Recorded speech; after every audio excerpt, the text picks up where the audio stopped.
So welcome everyone and Jess to Save the Date. As a advocate for all things dating from Coffee Meets Bagel. I am super excited to have you, Jess, as our first guest. And Jess is a very amazing dating coach and author of three really great dating books. You Lost Him at Hello, Was It Something I Said? And your latest book, which came out just this year, January, right? Yes. Called Cursed. Yes, I'm very excited. And quick story about how I actually got to find out about Jess. So one of my really good friend named Lindsay, she was a CMB dater, and she was really struggling with dating. And after one of her dating fling ended, her mentor recommended that she read Jess's book called You Lost Him at Hello. So she read it. She was blown away by the book and swore that next time she goes on dating, she's going to apply all the lessons that she learned from this book. And then she met a guy from Coffee Meets Bagel and applied all the dating lessons. And she attributed her ability to move that relationship to the next level to all the stuff that she learned from Jess. And now they're happily Aw. married. Yeah, so that's how I actually Oh, got to know your book. And I'm really excited to be able to introduce all the lessons to all the CMV daters. So oh, welcome. thank you so much, Dawoon. And that is such a wonderful story. Thank you for sharing it. And I'm so honored to be here as the first guest. Thank you so much. Awesome. Yeah. So Jess, since we don't have a ton of time and I have so many things I want to ask you, let's get right into it. I think one of the things that make you a really unique dating coach is that you actually draw a lot of your dating lessons and strategy from your experience being a top salesperson, which is Yeah. super unique. How did you get that idea, and what are some similarities that you saw between sales and dating? Yeah. Well, I'll give you the quick and dirty.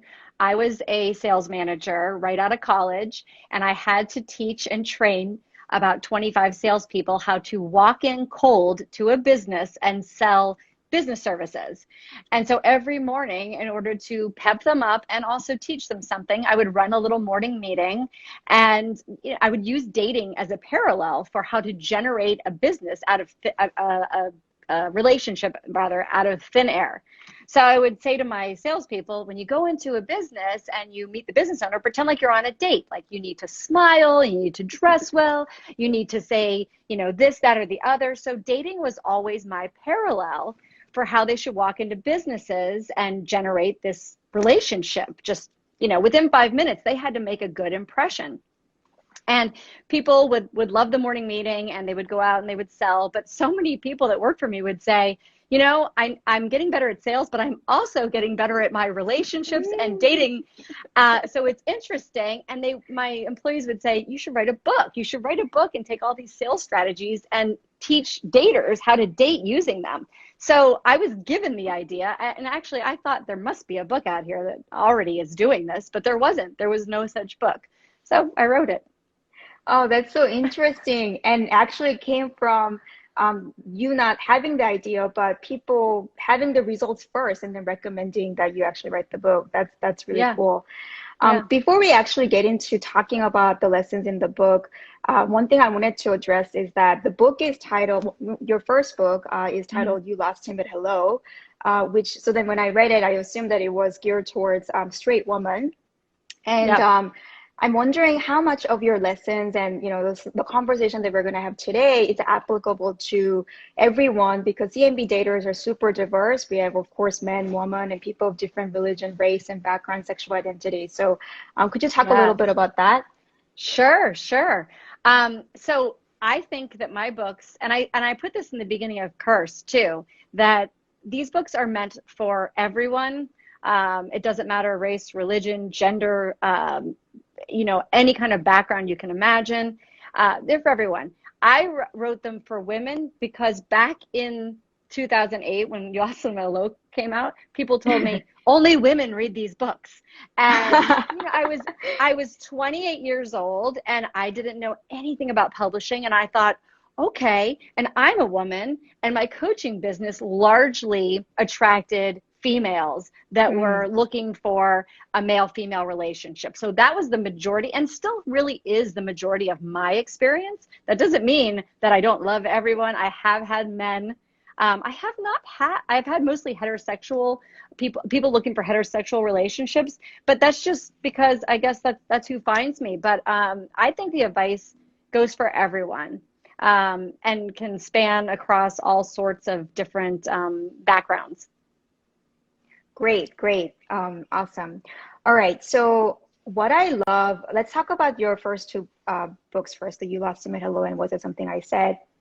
What I love about those two books is that if for anyone who's completely new to dating itself, or someone who has been dating, but it's like, I don't know what I'm doing, you literally give the readers like step one, know your product, and using the sales lingo, and then all the way up until what you call closing, again the sales lingo. And so Hmm. you just have to follow those steps, which is what makes it so easy and simple. So could we actually kind of get into the meat of that, like the steps, Sure. yeah, and then some of the key points. Oh, absolutely. Well, where do you want to start? Do you want to start with know your product, or you want to start with the C factor? Where should we start? Let's start with know your product, which because that's the first one. That's the first step. Yeah, yeah. Step one is just know your product. And what I really mean by that is you really have to know yourself and know what you're looking for, because Mm, otherwise you're going to get on the date and people are going to start asking you questions about yourself that you're not going to know how to answer, or you're going to be too tied up into what does that other person want to hear from me, which is actually not important at all. But a lot of people go into dates thinking, well, I have to tailor what I say to the other person so that they like me. So really knowing your product, knowing what you want, knowing who you are is obviously like step number one. And that's really something I get into more in Cursed, but I definitely broach it in You Lost Them at Hello. I'd say, go ahead. Do you have a question? Go ahead. yeah, that it sounds so simple. Know your, and when you say know your product, you really mean know yourself, right? Yeah. And so, I mean, it kind of is like, of course, I have to know myself. But do you find that a lot of your clients and daters that you deal with like don't really know about, like when we actually start dating, don't really know about ourselves? Is that why you kind of put that as a first step? Yeah, I think because they go on dates and they're more concentrated on what sounds good and what the other person is Mm, going to want, as opposed to, well, who am I really and what's important to me? mm, They put sort of getting the relationship ahead of that, mm. and that never goes that well when they sit down on a date because they're too concerned about how what they're saying is going to come off. Right. And then I guess I mean, I certainly have been there myself. And I guess there is also the risk of maybe, not wasting time on people that maybe is not really the person that we want to be with because we didn't really have take the time to think about that.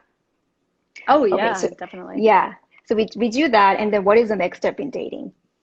Well, I would say prospecting. The next step is to make sure it's everyone's favorite step. And what is prospecting? It just means going out there and meeting as many people as you can. And we are so blessed to live in the era that we do, where we have coffee meets bagel to make it so easy to find people. Because back when I was dating, you had to do the actual work, go out, go to bars, go to parties, get your friends to set you up. It was such a grind. Now, I mean, you can just you know, like people and send messages from the comfort of your couch. But I understand dating fatigue is real, but you have got to prospect and meet as many people as possible. So that's step two is Mm. prospecting. Right. So I guess, I hate to say this, but, when people say to a certain extent, not to, infinite number of meeting is not what we're talking about. But if you actually just don't make the time to meet anyone, then like you can't start, kind of is what you're saying. Yes, exactly. And I get it. People get tired, and they get tired of going out on dates. But that just means you need a little break. I always Yeah. tell people, all my clients, take a break. You close the app down for a week, do something for you, meditate, read, exercise, just get back to re-energizing yourself and, really, really centering yourself on the purpose that Right. you're not just dating, you're looking for love, you're looking for connection. So don't get too caught up in the grind. Right, right, right. Okay, so then I'm prospecting, I'm meeting a lot of people, and then like maybe I came across somebody that I'm potentially interested in, and then what do I do? Then you pray and you call me. Now, what do you do? Well, I think one of the best techniques, my favorite technique from my first book, is to end your dates at the height of impulse, which is Mm, something that people really don't do these days. mm, So, what is height of impulse? It means when you go out with someone, you're having a great time, you're spending a day together, and you're just thinking, I wish this date would never end. That is the exact point where it should end. And you should say, okay, this is great. I can't wait to do it again, and leave. That's the height of impulse, because you're leaving on the high note. You're leaving that other person wanting more of you. If you spend the night, wake up the next day, start cooking breakfast, now let's go to the movies, eventually impulse is going to drop and they're going to go, okay, I really need to shower. I haven't brushed my teeth. Like my emails are blowing up. When is this person going to leave? You don't want to leave then. You want to leave when everything is going well. So that's one of my favorite and best practices. You got to leave at the height of impulse. and why is it so important that we leave when it's at the height? Why, I really like this person. Things are going so well, so why not go to dinner, then do this, and then spend all this time because he or the she seems to be really engaged as well. Yeah, I know. The problem is that we know what we want, right? We want a relationship. We want love. And most of the time we want it right now. We don't know where the other person's at. We don't know if they're as hungry for a relationship as we are. We don't know, did they just come off a breakup? We don't know where they're at. So we don't want to accidentally pressure them by spending too much time with them. So the safer thing to do is to leave when things are going well, to, kind of plot out a strategy. Hey, I'm going to spend 4 or 5 hours on this date, but I'm not going to spend the night. I'm not going to go back to their house because I don't know where they're at. And it's too risky if I like them to push things. And the other person is not going to say, I'm having a great time. Come over. You probably shouldn't come over because I just came off a breakup, or, I kind of get skittish when I spend too much time with people. They're not going to tell you that. So that's why it's so important to end the date at the height of impulse so that you don't risk ruining it. Right. So because in the very beginning, we don't really know each other yet. And I Yeah. mean, if we think about it, like there is all this time, future, tomorrow, the week after that we can actually be spending to get to know each other. So not everything has to happen on that day. And so Hmm. to be safer, since we don't really, yeah, it's of course we're reading them, but we don't really know where they're really at. We're just starting to get to know them. So kind of take a safer route is what you're recommending.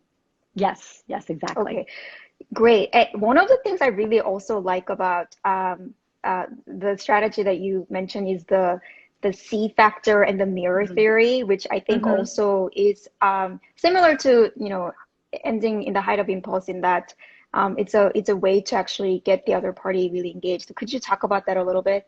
Sure. Well, when you're nervous and you're going on a date, I noticed with a lot of my clients and even friends that you kind of walk in and your nerves get the best of you. And when you're nervous, you sort of look like this, deer in headlights, your eyes are darting around, and you just forget. Like that's what the other person's seeing. So the C factor stands for smile, eye contact, energy. And that's the last thing you should be thinking right when you're about to meet someone is I got to have my C factor, because that then they're going to see this. They're going to Mm, see you smiling, they're going to feel that positive energy, and eye contact is so important when you're trying to connect with someone, because it's very hard to connect with someone that is doing this, and talking, over here to a lamp or over there to the door. You're just not going to feel engaged. Even if you are really interested, the eye contact shows the other person, I like you, you're someone that I'm interested in meeting, and you're worth me looking straight at. Now, yeah. as far as mirror theory is concerned, also, these are all what I like to call dating hacks, which is like such a new term for me. I just learned what a life hack was like last year. But I was like, oh, I wrote a dating hack book, and I didn't even know it. I was so before my time. Um, they're all dating hacks so that you can just, if you get too nervous, you can pull one of these little things out and use it. So mirror theory is if you're nervous again, you're talking to someone, you like them, but you're not really sure, you have that moment of panic of, I don't know how to act. Like, am I being too forward or am I being too relaxed? Should I play a little hard to get, or should I let them know how much I like them? And you have those vacillating thoughts. The mirror theory is so helpful because all you have to do is mirror the other person. So if they give you a compliment, all you've got to do is give one back. If they're kind of sitting back in their chair, creating space, then you sit back in your chair until they start to move forward. And if they do, then you move forward. So that just gives you a little bit of a dating hack to go, oh, I don't have to really overthink this. I can just use mirror theory and my body language is going to come off just right. Right. It's such a useful technique, and I like it really is dating hack in that I think oftentimes what happens, or at least for sure it happened to me when I was dating, I just get nervous, right? And so then I freeze, and especially when I come across somebody who I'm really, really interested in. And that's one time that I want to be myself. But of course, because I'm nervous, I'm not being myself. And so when I have tools like this, okay, I just have, smile and just be good energy, eye contact, so that they know that I'm interested in them. And I'm not doing this, like you said, because I'm nervous. Or the mirror theory, like, I think it actually he could help us be ourselves more in situations like dating when people are generally very nervous. Yeah, that was my hope. That's my hope for that book. Yeah. Help people out. Yeah. And do you, some of the feedback, sometimes when I give people some, advice on dating, just, like dating hacks, I think the response that I get is like, well, but that's not me. Like, that doesn't feel like myself. I don't want to play game. What do you think about that? Yeah. Oh, that's such a good question. So there's playing a game, and then there's a strategy, right? And I even say that in You Lost Him at Hello. Running a game on someone is trying to manipulate them. It's trying to get them to like you because it's what you want. And it's not really paying attention to what that other person wants, which, as we know, and I talk about in Cursed, I'm very against. So that's a game. A strategy is what you need to get anything you want in the modern world. If you wanted a date, if you wanted a house, if you wanted a job, you need a strategy. And so that's the big difference. And so when people tell me like, oh, I don't want to play games, I have to tell them like, well, a game is a manipulation. That's not what you're doing. You're creating a strategy. And the strategy is go out with a certain amount of people, arm yourself with these special techniques that will help you get through a date without your nervousness interfering, so that person can really get to know you. So that's what I say to the game versus strategy question. Right. Yeah, I think that's such an important distinction. So you mentioned Curse. So let's actually move on to the Curse book, which is very, very different from the first two books where we talk a lot about the dating hacks. What inspired you to write this book? What is it about? Oh gosh, what inspired you? And I'm just going to show everybody because I love this book so much, and I'm just I carry it everywhere with me, just to like hand out copies. And we'll have a little announcement at the very end of this, and we're not going to forget what to announce. But why did I write Cursed? Because as a love and life coach, I was going along giving people advice, and I started to notice that there was a large majority of people that would say to me, no matter who I date, no matter what I do, I get the same results over and over again. I feel like I'm cursed. And I heard it so often that I thought, what is this curse? Like, why is everybody keep telling me they're cursed? So I think it started 10 years ago. I've been a dating coach for 12 years, so maybe it was even 12 years ago. I started to investigate, well, is there a curse? Turns out, yes, there is, but it's not a magic spell. It is a mindset. Everyone that has this recurring relationship problem, whether it's I can't get past the third date, or all of my girlfriends or boyfriends dump me to marry the next person. If you're seeing a pattern in your relationships over and over again, a negative pattern, the reason is you have a certain mindset that is sabotaging your love life. And should we just tell everybody what the mindset is right now? Just rip off that Band-Aid, right? Because it hurts a little bit the first time you hear this, right? Was your reaction ow when you read it, Doan? No, it was more like actually that resonates so much. Does it? Yeah, Okay, so here we yeah. go. Here we go. The mindset is we are too self-absorbed. And when people hear the term self-absorbed, they automatically typically think of narcissism and thinking that you think you're great. You think you do no wrong. And yes, you can be positively self-absorbed, but you can also be negatively self-absorbed, which means you don't feel like you're good enough. You focus on all the things that you lack. You think, the world is against you. So that's the mindset I'm talking about. And there are 5 different ways that you can be self-absorbed. So what happens when you're self-absorbed, which by definition is preoccupied with yourself, your life, your interests, and your desires, you inadvertently end up sabotaging your chances at love. Because to make a connection with someone, to really fall in love with someone, you must put them first. And if you are so conditioned to keep thinking about yourself, what you need, what you want, you will not put another person first, no matter how much you like them. You might do it maybe in the beginning of a relationship, but you will slide back to thinking about yourself and this self-absorbed mindset over and over again if you don't break it. That's so interesting. And I can see when you first hear this, like, you know, maybe a dater's reaction could be like, oh, I'm not, most of us don't consider ourselves a selfish person, right? So Right. I'm not selfish. So what does it mean when I'm self-absorbed in dating context? Like, okay, I show up. Um, I don't think I'm being selfish. Like, what are you talking about? Yeah, yeah. So let's take one example. Like, I break the book into the 5 different self-absorbed mindsets. So one that most people are going to identify heavily with, especially today, is the worrier mind. Okay, because people are anxious these days. So when you have a worrier mind, you are completely focused on your future, and it's Mm. all about what your future looks like. And people don't realize that when you're so focused on your future, it's all about, your future. Are you married in your future? Do you have kids in your future? You're sort of obsessed with your future. And that might not seem like a problem, but then you get on a date with someone. And the purpose of a date is for you to get to know someone and them to get to know you. And in order to do that, you both have to be present in the moment, connecting, getting to know each other. If you have a future focused mind, it's very hard to do that because as you're sitting there talking with them, your mind is fast forwarding to the future. Is this person going to call me again? Does he like me? Why did he say that?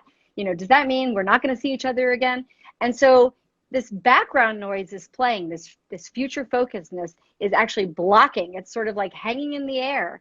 The person that you're trying to connect with won't realize that you're a future focused person. They're just going to feel this sort of anxiety from you, this unease from you, and the connection isn't going to fully form. So that's how being self-absorbed can sort of, and having a future focused self-absorbed mind can really sabotage a date.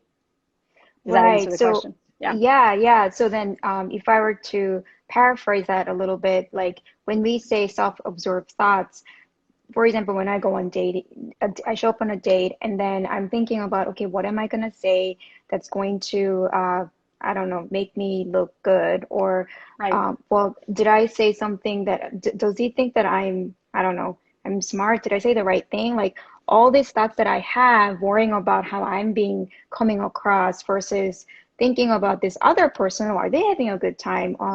Well, I like what do I want to find out about them? Oh, that's like actually like listening to their story. That's kind of what you're talking about when Perfect. you say Yes. self-absorbed thoughts getting in our way because Yes. yeah, of course, when you're not there for the other person and you're just kind of thinking about how am I being coming across, um, yeah, people you're gonna look distracted, Yes. right? Yes, exactly. You put it exactly perfectly.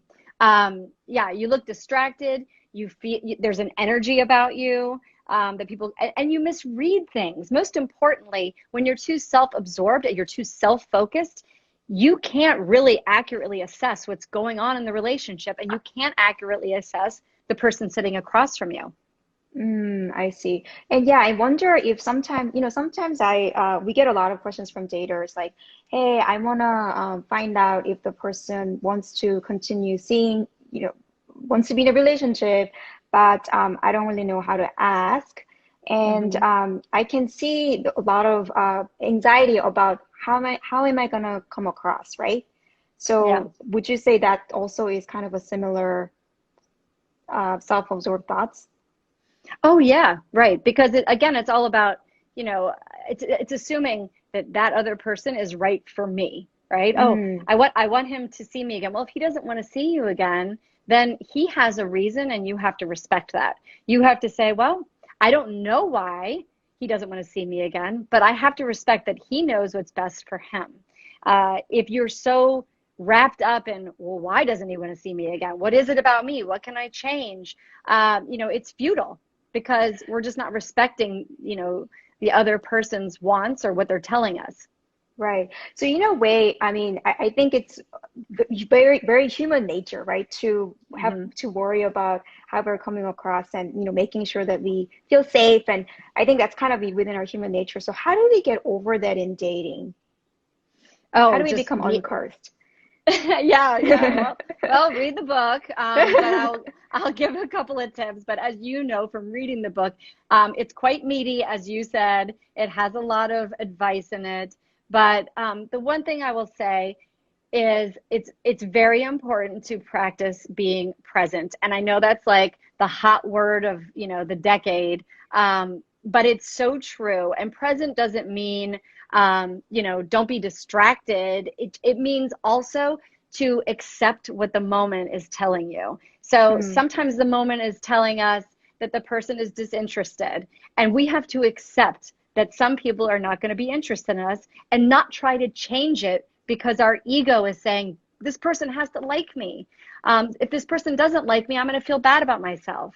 And that's usually what, a lot of people end up going down this path of self destruction because they're so concerned about getting someone to like them. And they're not concerned at all about what they're actually doing there, which is trying to make a connection and find love and ride off into the sunset and be a coffee meets bagel success story. They're so concerned about, I need someone to like me, that their ego is driving the ship, is running their show, is controlling their dating life. And you have to put your heart first. So I would say learning to be present and accept whatever the present moment is telling you. mm. I love that. And I'm gonna just read one, quote from the book that I really, really like, and then Yeah. we'll actually move on to some questions. Um, So, one of the other things that you talk about is being present and being loving is another Yeah. like a recommendation that you make in order to get over thinking about ourselves too much and being able to be there for the other person. Hmm. And you say being loving is not about doing whatever another person asks of you. It means responding in a loving way to them, whether you oblige their request or decline it, whether you continue the relationship or part ways. You can be loving in how you handle anyone in any situation, and in doing so, stay true to the core of who you are. Which Yeah. is, yeah, and I love that because, yeah, it doesn't mean that I have to do whatever the other person asks, or I have to be in this relationship, or I have to go on a third date. I can say no, but just bringing a loving spirit in that conversation.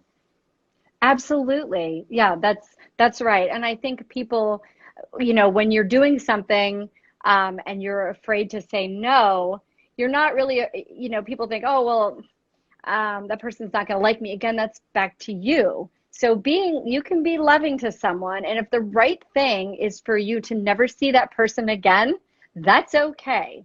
As long as you communicate that in a loving, respectful, kind way. Great.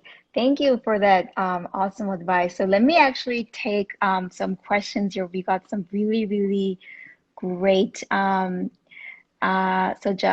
questions here. So I'm gonna select. Oh, by the way, I forgot to announce in the very beginning that we're gonna take three questions, and Jess is actually gonna give away your book, right? Yes. Great. So Nicole here. I want to meet someone while out, but I feel like COVID made that difficult. Suggestions? Yeah, well, I would say get on Coffee Meets Bagel and start, liking stuff and start using the apps because that's what they're there for. And so many people are doing FaceTime dates or, virtual dates. And I think this is a great time to be dating just because there's so much pressure when you actually meet someone in person, to kind of rush the physicalness of a relationship, that if you take the time now just to have like 2 or 3 virtual dates and really get to know someone, you're going to be much more relaxed, and at ease with that person, more comfortable maybe holding their hand or kissing them by date 3 or 4. So I think it's a great time to just really heavy load your virtual dates. Oh, that's a really great point because so much of, again, like I think just us being nervous and not being able to show up as ourselves because we're so nervous is a big hindrance to us being able to date the way we want. And if you have 2 or 3 virtual dates, by the time you meet up, you're comfortable, so you probably can be Yeah. more of yourself. That's a really good tip. One thing that I do want to share with the CNB daters is that when we did a survey among CNB daters, now about 80% or more of our daters are going on socially distanced dating. And so, of course, you have to do what feels right for you and feels comfortable for your safety. But as long as we're taking kind of precautions, it's not, or you're doing virtual date right now, it makes it challenging and a little bit more complicated, but definitely not impossible to date. Right. And a Um, great story for the grandchildren. Great. Okay, what about I'm gonna take this question from Johnny. I'm uh, I'm guessing she is not ready for a boyfriend, she says, but she's Mhm. showing a signs that she likes me. Do I pursue this person or no? Well, I would say no, because if someone is telling you directly that they don't want something from you, then I would accept that. Again, that goes back to accepting the moment. And I don't know what it means to show signs that she likes you. She probably does like you. Um, that you can accept that too, but I would not delude yourself into thinking, well, her body says yes, even though her mouth is saying no. I would just take her for her word. She's not ready, so just accept that. Yeah, so even if she is showing signs that she likes you, still means that she's not ready for a boyfriend. So Yeah, if being her boyfriend is what you're looking for, then probably don't pursue. yeah, that's what I would That say. that makes total sense. And the last question, um, let's see, I want to pick a really good one. Uh, Yes, make it good, make it good. We gotta end on the height of impulse. how about this one? From Cutie with 26. What do you do when the date starts to go bad? Oh, what does that mean? What does it mean? I guess that's subject to interpretation because I don't know. What does it mean when a date goes Well, bad? let's talk about two scenarios. Like maybe you did something that you feel like, oh my God, I ruined it. And then the Oh, second scenario could be it's the other person. okay. So if you feel like you ruined it, the best thing to do is say, oh my gosh, I can't believe I just said that, or I'm feeling like I just put my foot in my mouth. Take ownership quickly for Mm. whatever it is. Or you can even pose a question, oh my gosh, did I just really put my foot in my mouth? Or did that come off as, the way that I said it? Did it seem like off-putting?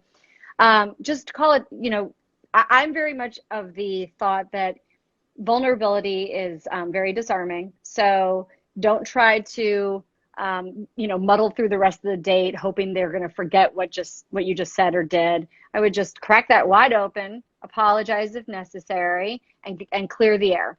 Now, if they said something, if things start to go downhill, I remember before. I mean, I'm married now, I have 2 kids, but I remember going on a date with someone, and this is not a big deal at all. But for me, I didn't like going out with guys that swore a lot. So I went out with this guy, and he was just, every sentence was an F bomb. And I was like, there is just no way that I can get through the rest of this date because it was just, we were just having drinks. But he was like, let's have dinner. And I thought, I just can't. this is just not my cup of tea. And I said, you're really nice, and I really like you. But I just think that like I don't really feel like we're connecting in the way that either one of us really was looking for. So would you mind if we just sort of called it a night now? And would you walk me out? And he was shocked, but I was trying to be very kind about it. But I just I couldn't sit through the rest of the day because I was feeling so incredibly uncomfortable. Call me prude. I don't really swear unless something is really bad, but it just wasn't for me. But you can be kind and excuse yourself if it's going badly. If you feel unsafe, you pick up your phone and you call your friend and tell them to come pick you up, or call an Uber. Don't walk all the way to your car.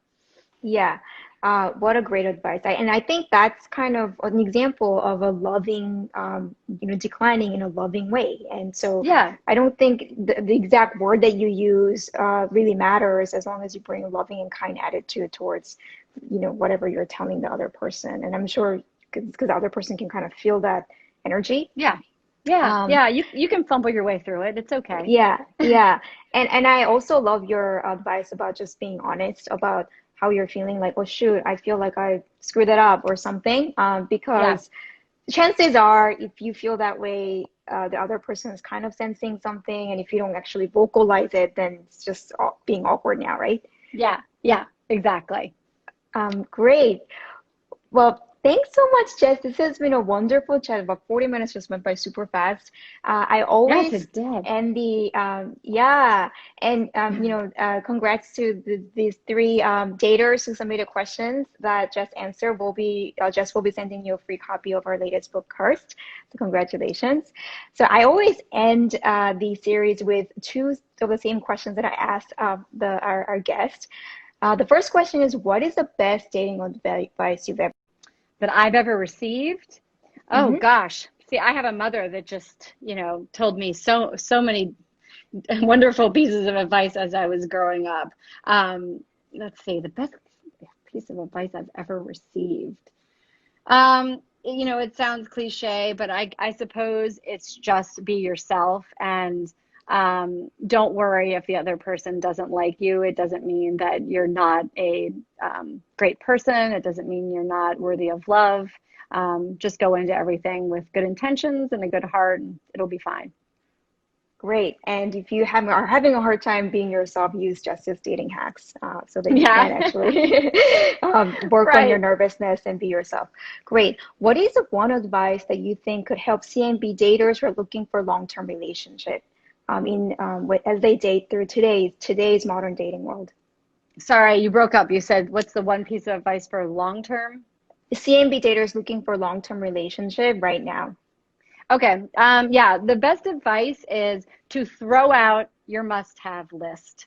Mm. Because what I see happening over and over again out there is that people have this long list of criteria that they're looking for in a partner, and none of the things that are on that list truly matter. Who they'll end up dating and marrying is usually somebody that's so opposite to that list. And so if people would just throw that list away to begin with, it would be very helpful. Don't prejudge based on a photo and a couple of words. Get out on a date with someone and focus on a connection, like, soul to soul, human to human. Make a connection first, and then see if there's an attraction there. And your dating life will move a lot faster into a relationship if you do it that way. Great. Thank you so much, Jess. And where can they find you if they want to keep in touch with you? Oh, well, they can find me on Instagram. I'm Say Just to Love. And also, Cursed is going to be free for Kindle download. I think today through the Labor Day weekend. So if anyone wants to read it, it will be free for a little bit. But yeah, find me on Instagram. I think I'm everywhere. Just Google me. There's lots of ways, lots of ways. All right. Well, thank you so much, Jess, for joining me. Guys, course is free until Labor Day Monday, so go ahead and download it on Kindle. I found it really incredibly helpful. Both as a, I think, CMB dater, and even if you're actually in an even relationship, I think it's a very useful book. And thanks for joining, everyone, and I'll see you in 2 weeks with our second guest, Natalie Lu. So please tune in. Bye. Bye bye. Thank you. Thank you, Jess. Bye. Thank you. Bye.